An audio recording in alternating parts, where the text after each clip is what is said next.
Hi everybody, welcome to my channel. So I am recording during some severe weather.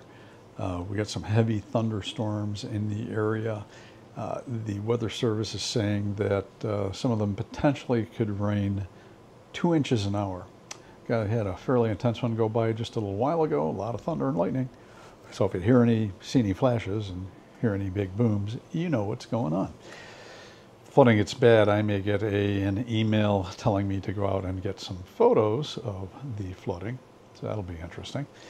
But what I wanted to just briefly touch on today is No Kings protest, and that I covered 2 No Kings protests last Saturday, No Kings Day.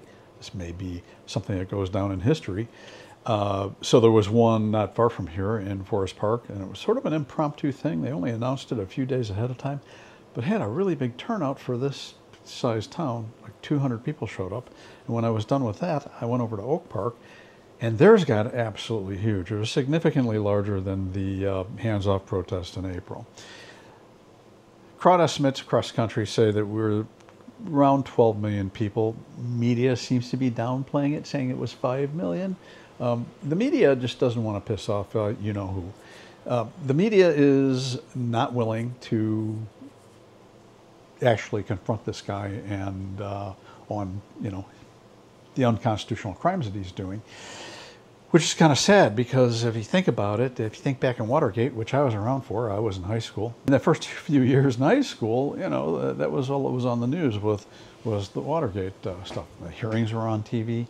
But think about this, and then we'll get to the photos. Think about this. Woodward and Bernstein, they wrote All the President's Men, and they were the reporters at the Washington Post who broke the story wide open as to what happened in Watergate. I'm not going to go deep into this, but you can always look up Watergate and get the particulars as to what the Nixon administration did. Essentially, they tried to cover it up, which made things worse than they actually might have been.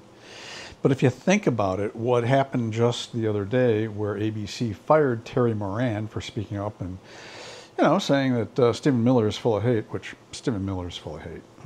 Actually, seriously, there's something wrong with that dude. And they fired Terry Moran for doing that on social media. Now, just think about it. What if the Nixon administration had told the Washington Post to fire Woodward and Bernstein? In those days, the Washington Post would have told them to pound sand. That's what we need the media to be doing today. That's not what is happening. There's actually a historical thing that started with Watergate that kind of moved the media on the path to where it is now. And I'm thinking about doing a whole nother video on that, because the state of our media, our legacy media, is very, very sad. I mean, we don't have Walter Cronkite. We don't have, John Chancellor. We don't have any of the other huge names of journalism that we had back when I was growing up. It's sad. Maybe Lawrence O'Donnell, he might fit in with those guys. So what I thought I'd do is put up a little slideshow of images from both of these protests. And I will link in the description to the stories in the newspapers that I shoot for on those protests. So anyway, if this is interesting to you, pop that like button.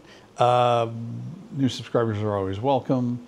Any questions, comments, leave them down below, with the caveat that anytime I do a video like this, I hold comments because I don't have time to engage with people who can't form a rational, cogent thought in their brains.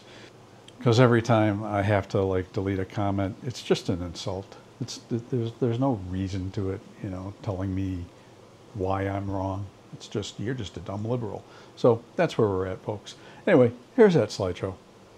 I'm Todd Banner. I'll see you next time.